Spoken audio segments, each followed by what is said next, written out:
This is the Amazing Education Podcast.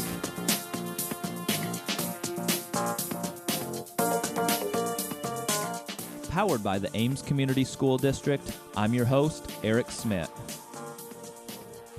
On today's episode, we are joined by 5th grade elementary teacher Mary Hard.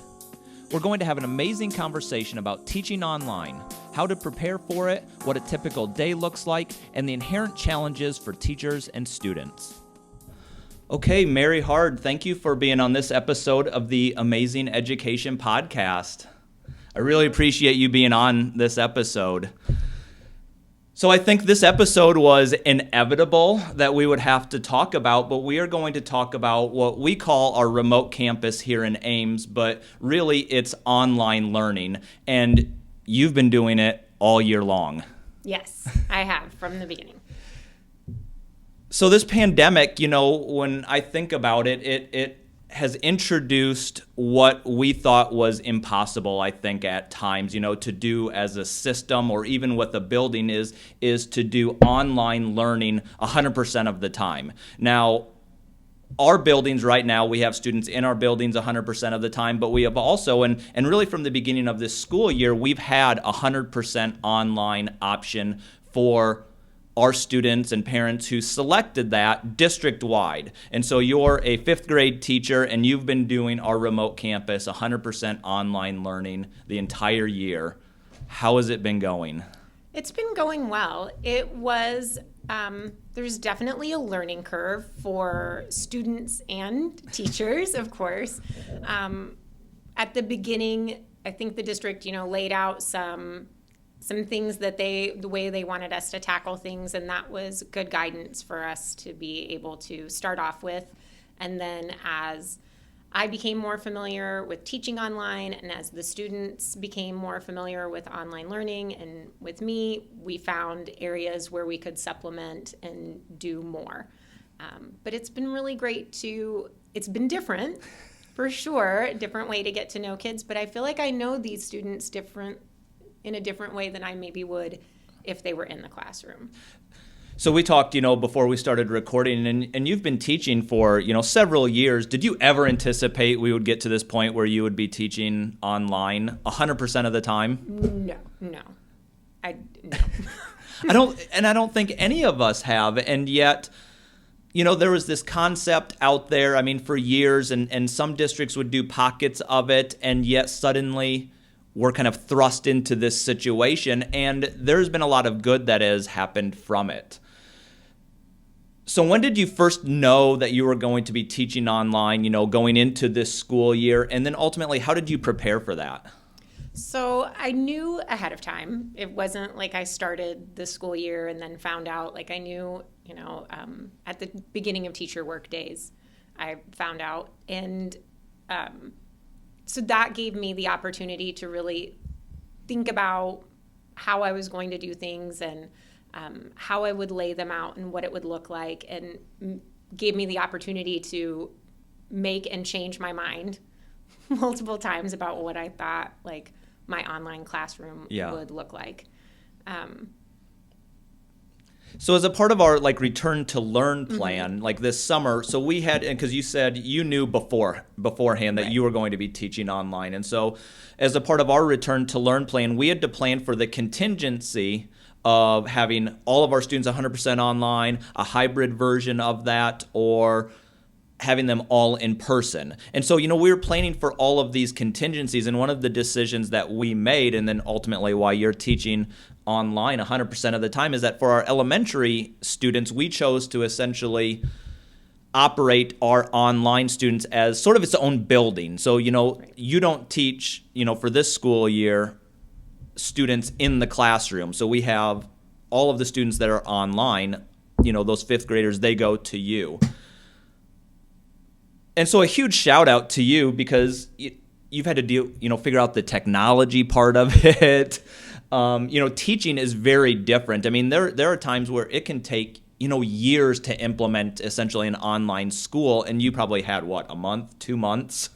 Yes. Well, and it's It's been good because I've had a lot of collaboration with the other online teachers Okay. Throughout the district. Yeah. So that's really helped because I think doing it, if it was just me by myself, it probably wouldn't look as awesome as it does with the collaboration of the other fifth grade teachers in the district. And then I'm housed out of fellows, so collaborating with those teachers who are teaching in the building has helped as well. Oh, okay. So that collaboration really, really helps. And they will do things, and sometimes it's hard to know, like, okay, well, that works great. If you're in person, how am I going to do it online? Yeah. And they help me brainstorm.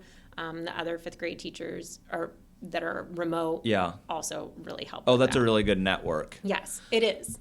So talk us through, like, what does a day look like for fifth graders online?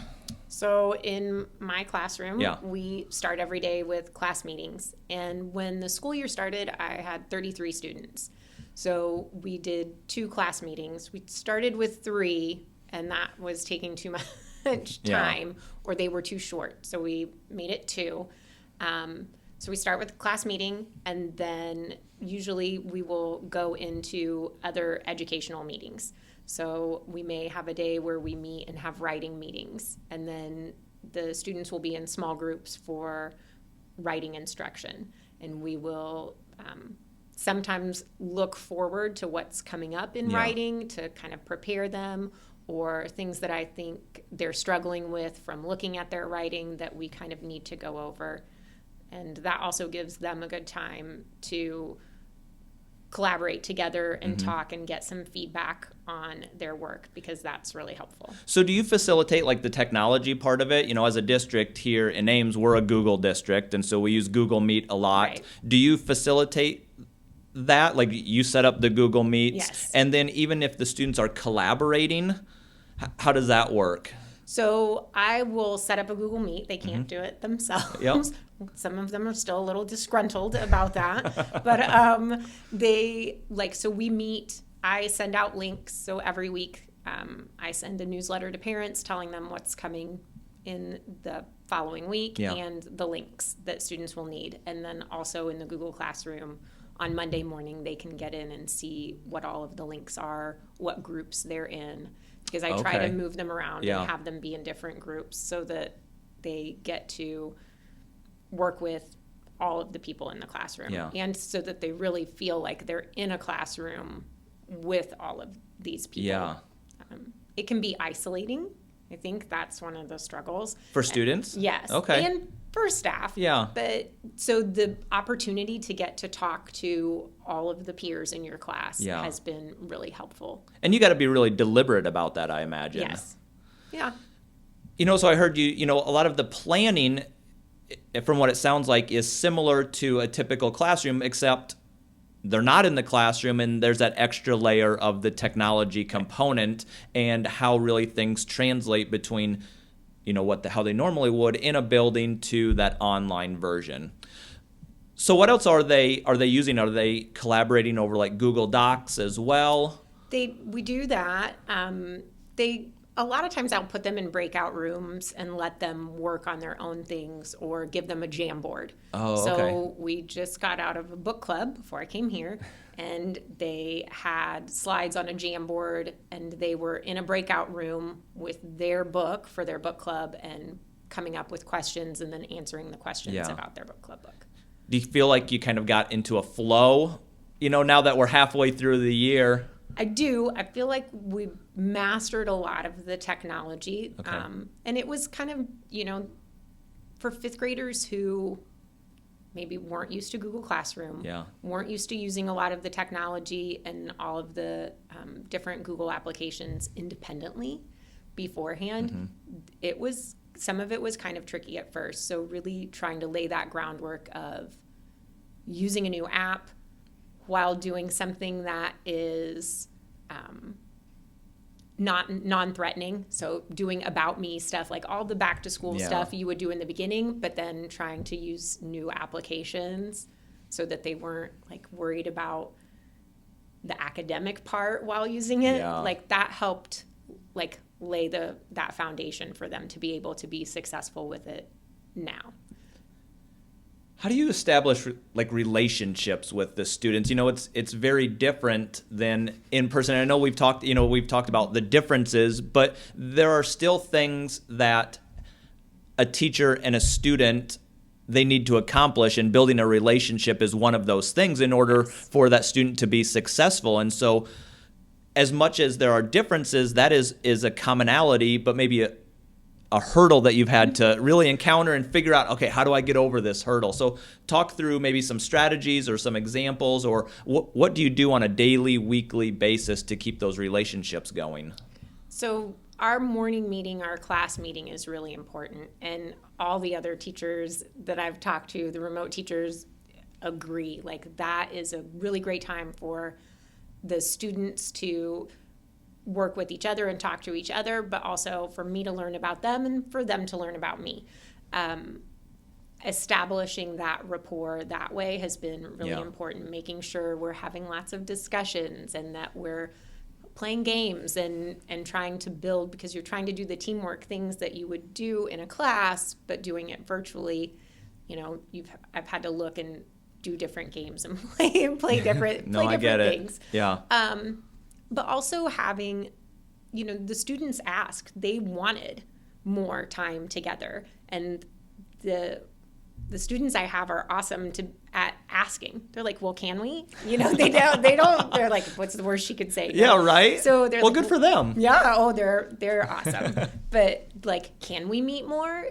Yes, of course. So we have at least once a week, we have a snack and chat on Fridays. Oh, that's fun. And we've gotten, I get to see siblings and pets and new things, we're in a position for them to share a little bit more of themselves because they're at home. Yeah.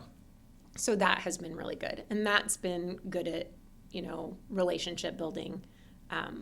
Also, the working in small groups has been really good. Yeah. When I post assignments, there's a video. So I have some videos that I've gotten from the district, and if I need to supplement that, I make my own or put my own in there. But then when we meet, that meeting time is when we really get a chance to get to know each other and share thoughts and do things that maybe wouldn't necessarily happen in an in-person class. Yeah. So when we talk about, online, we talk about synchronous and asynchronous, and it sounds like, you have some, synchronous times where, the students come together, they're with you, whether that's the morning meeting, but you talked about the Friday, just chatting, but also during lessons as well. Right. And then I think, what a natural question that comes up is that a lot of screen time for, elementary students, for fifth graders? I know that I have to be conscious. I mean, I'm on my computer all day, and I can feel it at the end of the day as well. And so, what are some things along those lines that you think about with screen time? And are there activities or assignments that they do away from the screen and then can bring back to the class and to you? There are. And trying to, I try to encourage them to do some things in their, an actual notebook. So at the beginning of the year, when it was school supply time, a lot of parents were like, what do we need to get? That's a good question. It's a great question. I was like, don't get too much. Yeah. Don't buy all of the things that are on the school supply list. You won't need all of them. But we basically did notebooks and or a folder or binder for subject areas so they can keep track of anything they need. But I try to encourage them to do the writing work when they can in a notebook instead of online, and offer options for that.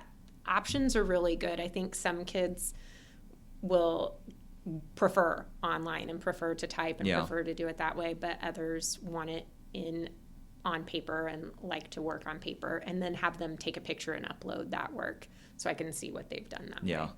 Do you have opportunities, for, I've heard groups and small groups and then even individual opportunities for students? Yes. So I meet with some students who are struggling and maybe struggling with getting the work done. Yeah. Because in person, there are always going to be students and at times in everyone's life where you struggle to get things turned in or struggle to wrap your brain around a schedule and how to do it. So I do meet with some students one-on-one at least once a week to be like, all right, let's look at what you've got going on and what questions do you have and how are you tackling this? And we've had to be flexible and try different things like, okay, well, let's try it this way. And then in a couple of weeks go, so that didn't work very well, did it? No. Okay, let's try what's another way. And then, being willing to try things. Well, I know that there are just, a lot of classroom management type techniques when it comes to academics. You can do those things in the classroom very easily just by, walking by a student and providing a gentle reminder. But it can be a lot different. Talk about like just being flexible overall through this, because I'm sure there's also times where just those touch points they're different. It's a little bit, there's a barrier. There's two screens, there's the screen that you're looking at and then, also the screen that the student is looking at. How else do you work through some of that? Well, we've had to brainstorm and talk about it as a group. I think the biggest hurdle as far as like classroom management through the screen is talking over each other. And I'm just as guilty of it as they are. And we have to remind ourselves, like, we have to take turns. We have to wait. If someone else is talking, even when you're trying to like chime in and say, oh, I agree, I know, then it makes it hard for anybody to be heard. So we've had class discussions. We've done lots of things with that because that does look different. And having conversations with kids like where in the classroom I could come up and just be like, hey, don't do that. Right. Now it has to be like an email or a message in Google Hangouts, like, hey, we need to chat. And then say, when this happens, it causes this issue. We need to work on that. What could we do instead of this? And they've all been very receptive of that. And that sometimes that feedback is hard to receive. No, I get it. And hard to get. And this doing it virtually does kind of make a difference. But my class has been really wonderful about getting it and giving it. And I have to reach out to parents sometimes more now than I would in the classroom. Because if, I have fifth graders. They don't check their email every day. And I was going to ask about that. Like, how are they? So I have second graders. I understand, being around elementary students. And so I have that pulse. But just in my position, in my job, I'll email high schoolers sometimes. Sometimes I'll email middle schoolers if I'm working on a project. I haven't really had to email fifth graders. Like, how are they on email? So sometimes I have to remind them. I'm like, hey, check your email. And it's so funny because the other day I was like, oh, it was an email. Where is it? And they were like, somebody pipes up and is like, I thought you said to get rid of all those emails you don't need. Because they could see. I was like, you're right. I did say that. But I will remind generally a couple of times a week and say, go in, check your email. Some of you should be getting an email from me. And so then everyone will kind of go in and be like, am I that someone? Is that me? And so that, like just a reminder, some of them are very good at checking emails and others prefer not to. Sure. No, I get it. I mean, but that's it's funny, that same concept applies to adults as well. So Most definitely. It's funny in that, you talk about essentially, Zoom etiquette. I know we're not using Zoom, but, this online etiquette of things. And I have, Google Meet meetings all the time. I meet with, the same group of people every morning at 9:00. And it's interesting, making that transition from in-person meetings to, this online version of it and just the things that we all just have to learn. And some of this stuff is going to continue well past this pandemic. Some of the things that we're adopting is just going to continue.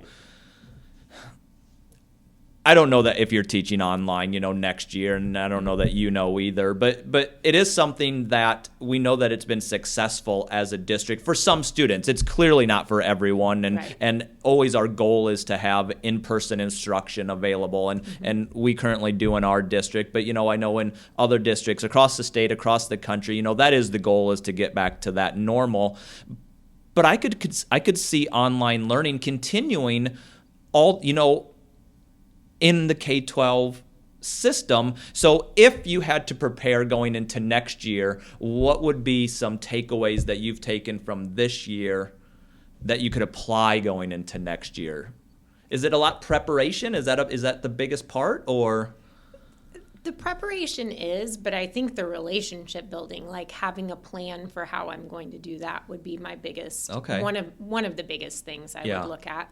Also, thinking about how to handle like assessments, Yeah. like making sure that it's student work that you're getting, that Yeah. they're showing their work so that it's an accurate reflection of what they are capable of doing independently.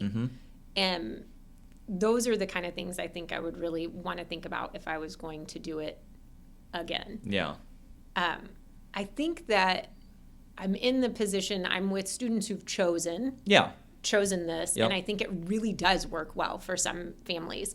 A lot of my students do a lot of their work in the morning, Yeah. and then have the afternoon for band and orchestra, Oh, sure. or they're in lots, like they're trying to maintain some of those activities virtually, so they're having time to do those other things or other languages that they're learning at home as well. I think I handle it in a different manner than maybe some of my, peers who are teaching virtually and it's not by choice. I Sure. think sometimes Yep. that makes it more of a tough pill to swallow. Yeah. And I think that's an important caveat, moving forward. When I was talking about moving into next year, I did mean the parent Of choice course. opportunity. But we have had situations this year where we were 100% online just due to local conditions. Right. And Of that's not course. great. And we know that that doesn't always work for all students. But we have also heard of really inspiring online stories. Yes, and I think that even having those opportunities where everyone went online, it did let some families know. They're like, oh, wow, like Yeah. this really works for our family Oh, and sure. for our student, and allowed them to, work and learn in a way that is really benefiting them. Yeah. I've enjoyed it a lot. Yeah. Like I've had a good time with it, and I'm enjoying my students a Yeah. lot. And so That's fun. It is fun. It's been good. It reminds me of a story. So this is a parent perspective story, but we have our son works one-on-one for a small part of the day on some of his reading and writing. And so from a parent perspective, I've seen it where, he's interacting with the teacher. and he's dialed in, he's doing a really good job, and yet he has to write things. And it's just funny because he has to like hold it up to the screen, and just these things that, you just never considered before. There are the technology sometimes is different, or Yeah. things where you could pick up on body language and pick up on, in person that Yeah. you can't, it just doesn't quite translate as well virtually. Yeah, right. And that's become tricky. Yesterday I did a math group and they were like, your mouth moved really slow and then it moved really fast and all your words came out really fast. And all I could think was like, I hate it when that happens when I'm in a meeting. And they were, it just was, we just have to be patient. Yeah. And that is something we've all learned, is a little patience is really helpful, and a little understanding. My students are really, they're like, I think they're having internet problems. Yeah. And it happens to everyone. Correct. And so this year's been a learning year for me, and a year for me to really be more reflective on how I can be more empathetic to others. No, I get it. So that's been good. So we're, halfway through the year. Mm-hmm. Can you provide, an example or two of a situation or a moment where you've really been blown away by, what the students have done, like kind of in a good takeaway, an inspirational story from a student or two? Well, I had a student reach out and she was like, I was wondering, could we maybe do a newspaper? And I was like, well, we can throw it out there. Yeah. I mean, why not? And I've had throughout the year all these different students. Some come and have stuck with it the whole time. Yeah. And others who have been like, well, I just want to write this piece, or I would just like to share my artwork. And it's been great. That's been a really good bonding experience for my students, and a good outlet, a way for them to share things they're interested in. And it was because of students. Yeah. So that we wouldn't have time for that in a regular classroom, or it would be an extracurricular activity. Yeah. So that has been really powerful. Yeah. When I taught, I always found, and I taught high schoolers, so, it's not the same as fifth graders, but, you can teach to the standards what projects students work on. If you can get student voice involved in that, mm-hmm. there's so much more invested into that. How has the technology, I know we alluded to it some, but when I was in fifth grade and, you're in elementary school, computers were not the norm. How much more advanced are our students in just being equipped to use this type of technology, even from probably 5 years ago? Oh, I don't think it can even compare. I don't even know if it can compare to last year. Really? Well, because fifth graders, at least from the elementary school perspective, those students weren't using technology consistently, or having to interact and be like problem solvers and really looking for different ways to figure things out. Yeah. So I think it's a huge difference. I mean, you can't compare it to when I went to school. Like, I don't even like. Even 10 years ago, can't. Even no, because the applications, like, we use Flipgrid and use it to leave responses, and did Flipgrid book club did a Flipgrid, so a video about our book club. And then they were required to go in and comment on someone else's, and it was like a virtual debate, but not the back and forth of a debate. Yeah. So they presented their side, and then someone else was like, well, I disagree. And they would type in, even though I really agree, like, I disagree because of, and that was great. It was a great way for them to learn and do things. And I don't know that. And they're just really engaged. They're very engaged. It's so they cool. Enjoy that. So. Well, we could continue to talk about this forever. I really appreciate this conversation, because I think there's probably a lot of parents in our community that, what does online learning look like? And this is, elementary perspective, your classroom. And I just think, as we continue to build understanding around what this looks like, I just really appreciate this conversation. So I wanted to thank you again for being on this episode. So I hope everyone, who is listening or watching on YouTube, you like what you've heard, and you can share the Amazing Education podcast with your family and friends. But Mary, thank you so much for being on this episode. Oh, you're so welcome. Thank you for having me. All right, take care. You too.